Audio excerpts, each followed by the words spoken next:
नमस्कार, मैं संजय सिन्हा। आज जो कहानी आपके लिए लेकर आया हूं, उस कहानी को बहुत ध्यान से सुनिएगा और बहुत दिल से समझने की कोशिश कीजिएगा।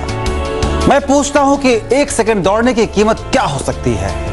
अब आप कहेंगे कि संजय सिन्हा ऐसी पहेली लेकर क्यों चले आते हैं, क्या मिलता है उन्हें इस तरह के सवाल पूछने के बदले। रुकिए, आज आप मेरी पूरी कहानी सुनिए, फिर आप उसे लोगों को सुनाइए ताकि आपके चाहने वाले इस कहानी का मर्म समझ पाएं। आज की कहानी तो घर के बाकी सदस्यों को भी आप सुनाएं, क्योंकि आज मैं 1 सेकंड दौड़ने की कीमत बताने जा रहा हूं। साथ ही रूबरू कराऊंगा जिंदगी के उस सबसे बड़े सच से जिससे हम सभी वाकिफ तो हैं, पर उसका पालन नहीं करते। तो सबसे पहले सुनिए, 1 सेकंड दौड़ने की कीमत कितनी होगी। 1 सेकंड दौड़ने की कीमत होती है $10 लाख, मतलब करीब 6.5 करोड़ रुपए।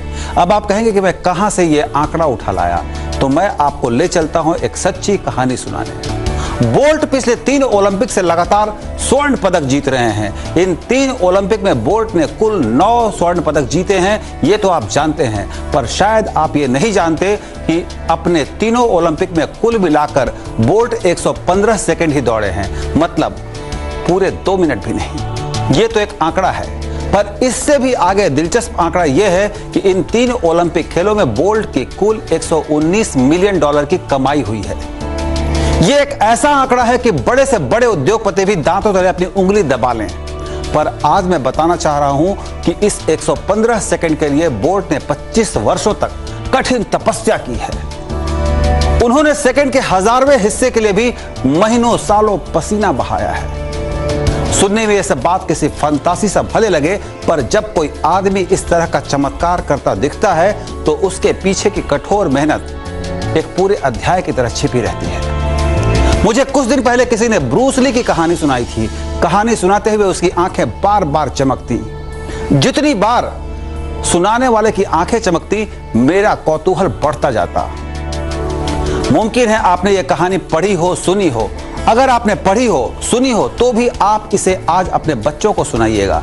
उन्हें बताइएगा कि संसार में जितने भी महान लोगों की गाथा हम पढ़ते हैं, सुनते हैं, उनमें से एक भी घटना ऐसी नहीं होती जिसमें सिर्फ किस्मत का रोल होता है। आइए आज आपको ब्रूस ली की पूरी कहानी सुनाता हूं। ब्रूस ली ने अपनी आत्मकथा में लिखा है कि सुबह नींद खुलते ही उसका मन सोचता था कि इस वक्त उसका ओपोनेंट क्या कर रहा होगा। वो अपने मन में खुद ही सोचता कि उसका प्रतिद्वंदी इस वक्त मार्शल आर्ट का अभ्यास कर रहा होगा। ब्रूस ली ऐसा सोचता और खुद लग जाता अभ्यास में। दोपहर में फिर वो सोचता कि उसका ओपोनेंट इस वक्त क्या कर रहा होगा। वो फिर सोचता कि उसका ओपोनेंट इस वक्त भी मार्शल आर्ट का अभ्यास कर रहा होगा। उसके मन में एक ख्याल आता और वो फिर खुद लग जाता प्रैक्टिस में। शाम को भी वो अपने प्रतिद्वंदी के विषय में सोचता और यही सोचता कि उसका प्रतिद्वंदी इस वक्त भी अभ्यास कर रहा होगा। वो ऐसा सोचता और फिर खुद अभ्यास में लग जाता। दिन में कई बार खेल का अभ्यास करने के बाद जब देर रात ब्रूस ली बिस्तर पर सोने जाता तो आसमान में टिमटिमाते सितारों को देखकर उसके मन में फिर यही ख्याल आता कि उसका प्रतिद्वंदी इस वक्त क्या कर रहा होगा। वो लेटे लेटे सोचता कि उसका प्रतिद्वंदी इस वक्त सो गया होगा। ब्रूस ली जैसे ही सोचता कि उसका प्रतिद्वंदी इस वक्त सो गया होगा, वो उछलकर बिस्तर से उठता और खुद से कहता कि ब्रूस ली, तुम्हारा प्रतिद्वंदी इस वक्त सो रहा है। यही वो समय है जब तुम्हारा किया अभ्यास फलीभूत होगा। और इस तरह ब्रूस ली रोज देर रात में उठकर और अभ्यास करता।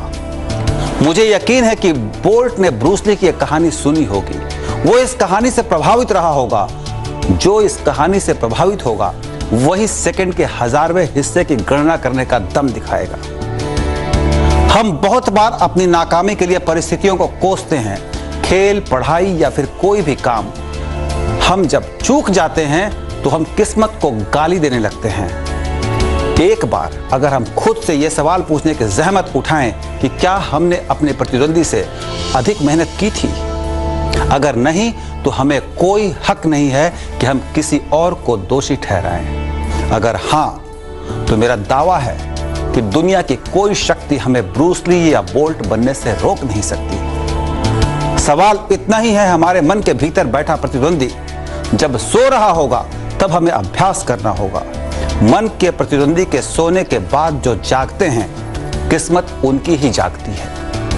वो चाहे ब्रूस ली हो या बोल्ट। मेरी आज की कहानी का संदेश आप तक बहुत स्पष्ट रूप में पहुंचा होगा। आज के लिए इतना ही। कल मैं फिर आऊंगा एक नई कहानी के साथ। तब तक के लिए अपने दोस्त संजय सिन्हा को विदा दें। नमस्कार।